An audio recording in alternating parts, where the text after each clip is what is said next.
Quand un proche refuse le traitement. Approche EEAP. Faire face au refus de traitement d'un proche pour un problème de santé mentale s'avère peut-être une expérience difficile. Souvent, malgré leurs bonnes intentions, les aidants sont perçus par leurs proches comme des ennemis plutôt que des alliés qui peuvent les soutenir. Il est facile de s'imaginer que la personne vit dans le déni. Par contre, il est crucial de comprendre qu'elle pourrait tout simplement ne pas se rendre compte de l'étendue de son problème. Cet obstacle, souvent appelé anosognosie, est un symptôme où la personne n'a pas conscience de sa condition. Cette situation est généralement due à des complications au niveau des lobes frontaux du cerveau. On reconnaît fréquemment ces symptômes chez les gens qui vivent avec des troubles sévères tels que la schizophrénie et le trouble bipolaire. Reconnaître cela peut aider à aborder la situation avec plus d'empathie et à chercher des moyens plus constructifs pour soutenir votre proche.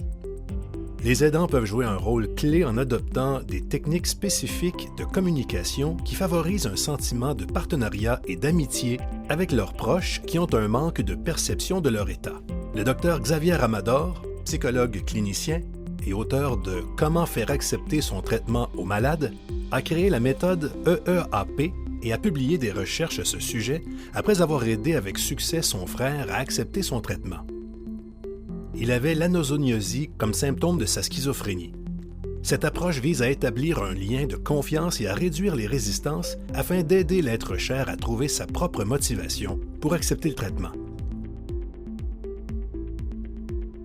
L'acronyme EEAP réfère aux 4 composants clés de l'approche: l'écoute, l'empathie, l'accord et le partenariat. Cet outil de communication fondamentale implique d'écouter activement la personne atteinte de la condition de santé mentale en travaillant à comprendre sa réalité et sa perspective. Poser des questions ouvertes et vérifier qu'on a bien compris leur point de vue favorise une atmosphère bienveillante. En apprenant différentes techniques de communication, l'aidant sera en mesure de savoir quand et comment donner un avis et à montrer de l'humilité en s'excusant si nécessaire. Se sentir entendu et reconnu ouvre la voie pour que l'individu soit plus réceptif aux conseils. Reconnaître et admettre les différentes émotions qui peuvent expliquer le refus de traitement d'une personne, que ce soit la peur, l'insécurité ou la colère, établit un lien entre l'aidant et son proche. Il est important de normaliser ces sentiments en lui faisant savoir que, dans sa situation, quiconque ressentirait la même chose.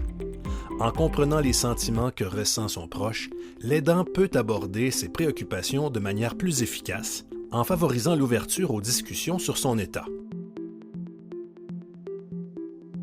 Bien que cela semble improbable, trouver un terrain d'entente est crucial. Identifier les points ou les faits sur lesquels les deux parties sont d'accord aide la personne à voir comment son traitement pourrait l'aider. Cette phase permet de commencer à mettre en lumière des pistes de solutions sans aborder directement le problème de santé mentale. Même avec un manque de perception envers leurs conditions de santé mentale, il est possible pour eux de trouver une bonne raison de chercher un traitement, comme vouloir améliorer leur situation en trouvant un emploi ou en s'engageant dans des activités spécifiques. Cela deviendra l'objectif vers lequel les deux parties pourront travailler.